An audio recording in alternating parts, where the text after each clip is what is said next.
আচ্ছা, আমার সন্তান আগে না আমার স্বামীর যত্ন আগে? স্বামী আগে। শুনতে খারাপ লাগবে যে তাইলে বাচ্চার কি হবে।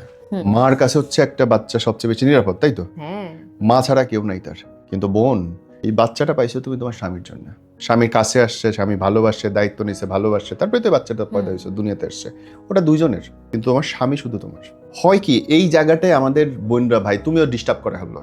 আমার বাচ্চার স্কুল, আমার বাচ্চার খাওয়া, আমার বাচ্চার পটি, আমার বাচ্চার জামা, গাড় মোছানো, গোসল করানো, স্বামীর যত্ন কে নেবে? স্বামীরা যে বাইরে স্লিপ কাটে তার 80% কারণ হচ্ছে এটা। অন্তত 80 ভাগ যে বাচ্চার মা হয়ে যায় বউ, গার্লফ্রেন্ড থাকে না। আরে ভাই, একটা পুরুষের শারীরিক চাহিদাও তো আছে। তুমি তার কাছে যাইতেছো একজন মা হিসেবে, হবে না তো ব্যাপারটা। এটা রিয়ালিটি, ব্রুটাল রিয়ালিটি। এটা নিয়ে কোনো সারা কথা হয় না, অথচ এই জন্য আমাদের সংসারে প্রচুর ঝামেলা হচ্ছে।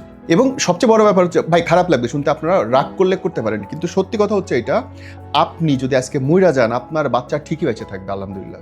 ঠিকই খাবে, ঠিকই স্কুলে যাবে, ঠিকই বড় হবে, কিচ্ছু যায় আসবে না, আল্লাহ ওর দেখে নেবে, দেখে চালাবে। সো আপনি না থাকলে যে আপনার বাচ্চা মুখে না তুলে দিয়ে খাইতে পারতেছে না, ব্যাপারটা এরকম না।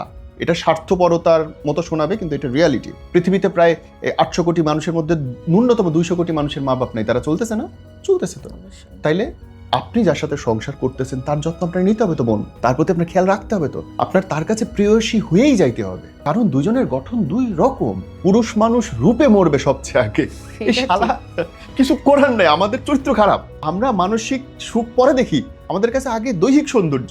তোমাকে দেখতে পরিপাটি লাগতেছে, তারপরে আমি তোমার সাথে কথা বলার আগ্রহ পাবো। তোমার দেখতে লাগতেছে সকিনার মতো, আমি তোমার সাথে কিসের কথা বলবো? দূরে যাও। যারা কয় যে মনের সৌন্দর্য আসল সৌন্দর্য, ওরা মিথ্যা কথা বলে, কমপ্লিট মিথ্যা কথা বলে। দেখবেন ওরাও গিয়ে মিশতেছে একটা সুন্দর মানুষের সাথে। চোখের সৌন্দর্য পুরুষের কাছে 1 নম্বর, তারপরে গিয়ে অন্যগুলো যোগ হইতে থাকে, ম্যাচুরিটি লেভেল, এটা ওটা সেসব পরে কথা। বাট পহেলা দর্শনধারী না, এটাই তো বলো। এইটা বলতেছি বইন, বাচ্চা এবং স্বামীর যদি কথা আসে তাহলে অবশ্যই স্বামী আগে, বাচ্চাকে সাইডে রাখতে হবে আপনাকে। আগে সংসার ঠিক রাখবেন, তারপরে বাচ্চা অটোমেটিক ঠিক থাকবে। আপনার জামাই সম্পর্ক ঠিক থাকলে আপনার বাচ্চা ফুলের মতো বড় হবে। আপনার সাথে আপনার হাজবেন্ডের রিলেশনশিপ খারাপ থাকলে ও কাঁটার মতো বড় হবে। কারণ ও যা দেখবে তাই হবে। ও ভালোবাসা দেখলেও ভালো থাকবে, ও ঝগড়াঝাটি দেখলেও কাঁটা হবে। বলবো ঠিক কইছি কথাটা?